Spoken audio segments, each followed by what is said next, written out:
Pessoal, dá uma olhada aqui nos meus resultados trabalhando pela internet. Olha só as comissões que eu tô ganhando todos os dias aqui na minha conta. Olha, de vários valores. É o dia inteiro caindo essas comissões na minha conta. Quer aprender como que eu faço isso? Então clica no link na descrição desse vídeo que eu vou te ensinar exatamente como que eu faço. Quer aprender como que eu faço para viajar pelo mundo e ganhar mais de 100 mil reais por mês precisando apenas de um computador ou celular e de uma conexão com a internet? Então clica no link na descrição desse vídeo que eu vou te ensinar exatamente como que eu faço isso. Botafogo. Então, assim, era mentiroso aquele começo de Brasileiro. Então, o Botafogo que precisa mexer muito, mudar muito, não tem pra onde correr, não tem como contratar. Aí o Honda vai mexer com a autoestima, vai melhorar a qualidade do meio do campo, mas não será ele suficiente para trocar o Botafogo de lugar na tabela de classificação. O Botafogo vai continuar ali. Acho que, inclusive, ele vendo o jogo ontem pensou isso. Caramba, será que eles estão achando que eu vou entrar aqui e resolver tudo o que está faltando no time? Acho que eu vou voltar pro Japão. E ele vai voltar pro Japão no meio do ano para jogar as Olimpíadas, vai desfalcar o Botafogo por 10 rodadas. Ele vai jogar. Ele está super empolgado, cara. Ele está super empolgado. Mas, assim, certamente ele ficou assustado com o que viu. Porque o time deixou uma impressão muito ruim ontem, apática, uma impressão... E eu acho que o fato de Botafogo estar eliminado não é suficiente para explicar a atuação de ontem. Não é. Não é. Claro que não. Inclusive, evidentemente que a performance foi decisiva para trocarem o Valentim. Embora o Valentim, a gente saiba, dissemos aqui no início do programa, já estava com os dias contados, os caciques não gostavam do trabalho dele desde o ano passado. Enfim, a torcida mesmo, a torcida grita contra o Valentim a todo jogo, a todo instante, sempre, desde sempre, com exceção do ano que foi campeão. Ele já estreou com fora Valentim, né? Se perigar, ele já estreou com fora Valentim, pelo menos na cabeça dos torcedores do Botafogo. Agora, lamentável, os jogos não terem sido todos memoráveis, disse aqui lá no começo do programa, como passou um pouquinho de tempo, é bom repetir. Por falta de estádio, a gente teve que desmembrar a tabela para jogos sábado e domingo, e um jogo interferia no outro, os jogos foram em horários diferentes, a rodada seria muito mais justa. Esvaziou o clássico. E esvaziou, além de tudo, não esvaziou. Agora, o Fluminense tem uma arma para esse jogo de quarta-feira, porque certamente o clube está tratando esse duelo como muito importante, para autoestima tricolor, lógico, né? Lógico. Um clássico contra o melhor time do país, que é o Nenê, cara. O Nenê, nesse ano, já tem 2 gols a mais do que ele marcou em todo o ano passado. Claro, ele está jogando mais próximo do gol. O Odair mudou o seu jeito de formar o time. Joga com 2 linhas de 4 e 2 atacantes. Ele joga como um segundo atacante com liberdade para fazer o que ele bem entender no jogo. Quando ele se sente confortável, ele volta, ele cria, ele marca. Entendeu? Ele está confortável. E ele é muito inteligente, o Nenê. Né? Ele sempre foi. E agora, com 38 anos, então ele está mais inteligente, ele está mais completo ainda como leitura de jogo. E ele tem dito que a pré-temporada faz toda a diferença e esse ano ele conseguiu fazê-la adequadamente. A minha preocupação, Luiz, com o Nenê, nesse ponto, ele está perfeito, ele está muito bem, se preparou.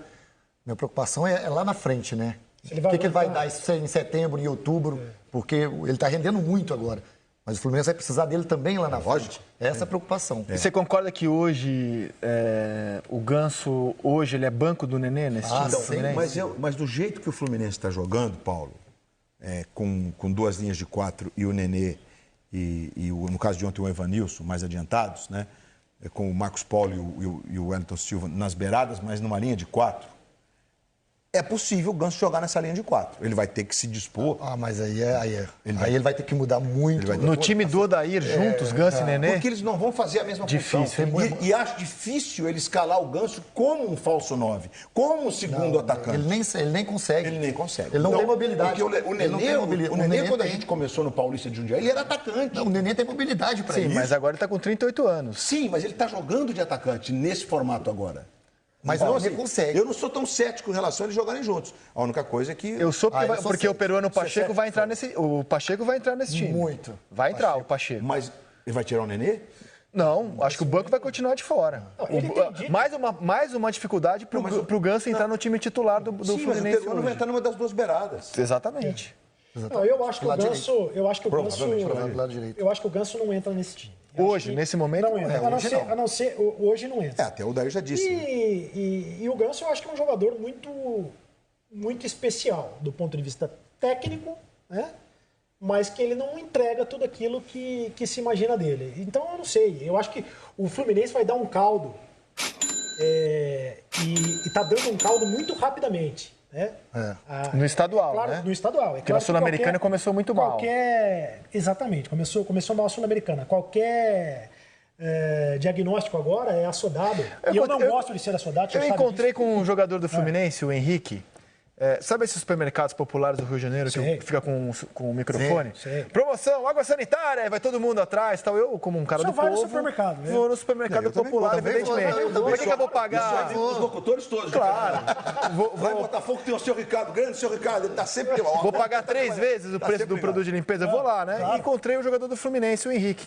Carrinho desse tamanho, um monte de carrinho cheio também, comprando nessas promoções.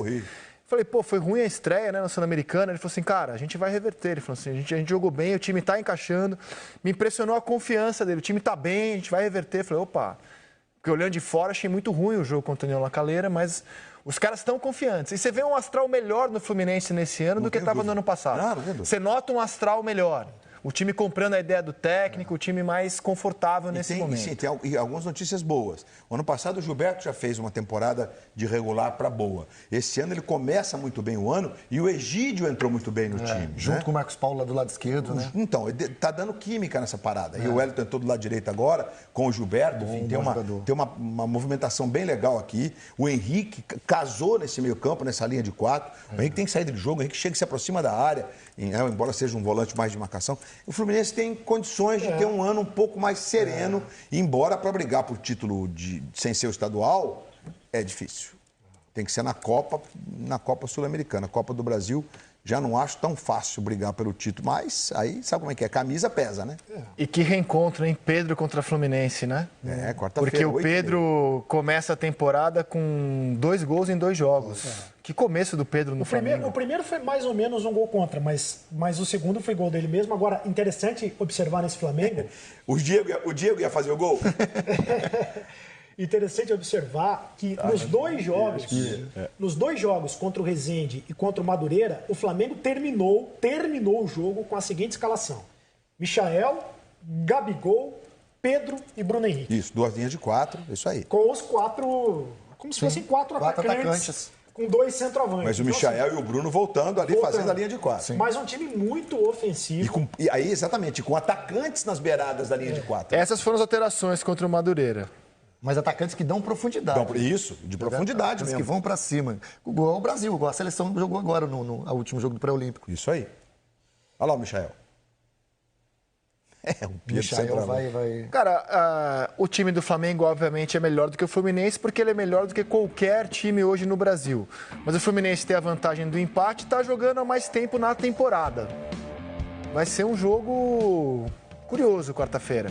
Terminou assim, o Flamengo terminou o jogo contra o Madureira no sábado. Com o Michael e o Bruno Henrique tendo a responsabilidade de compor, de marcar, de Mas olha que jogo do Flamengo. Nos conceitos da defesa do Flamengo, que é uma defesa alta, o zagueiro tem que fazer o passe e tudo mais. E o Gustavo Henrique, segundo o Jesus disse na entrevista coletiva no sábado, jogava de outro jeito no Santos. Além das questões de diferença de características, características técnicas. O Léo Pereira é um jogador mais técnico e mais leve, e o Gustavo um jogador mais pesado, que dá bola pelo alto. E o Léo Pereira é canhoto. Que já tem a facilidade de sair pelo lado. Que era o caso do Marinho. Exatamente. Então o Léo Pereira, tudo indica, vai jogar ao lado do Rodrigo Caio, né? E acho que, é claro que o Jesus roda muito time, mas deve ser isso. E não é só mudar, Rodrigo Caio, acaba tendo contusão, suspensão, joga muito, né? Não. O terceiro zagueiro joga muito ao longo do ano, muito. O torcedor do Flamengo foi em massa nos 2 jogos até aqui, do time principal. 65 mil pessoas 64 mil, Asquirela, 60 mil Asquirela de pagantes, aí tá lindo o Maracanã. Já tinha tido 53 mil no jogo contra o Resende, na segunda passada. E no sábado, 60 mil pagantes. 64.756 presentes. Presentes, com várias homenagens às 10 vítimas do Ninho do Urubu. Você está vendo bandeiras para cada jogador. No sábado completou-se 1 ano da tragédia. E o torcedor do Flamengo não esquece, cobra uma solução também. E tem homenageado as vítimas de uma maneira linda.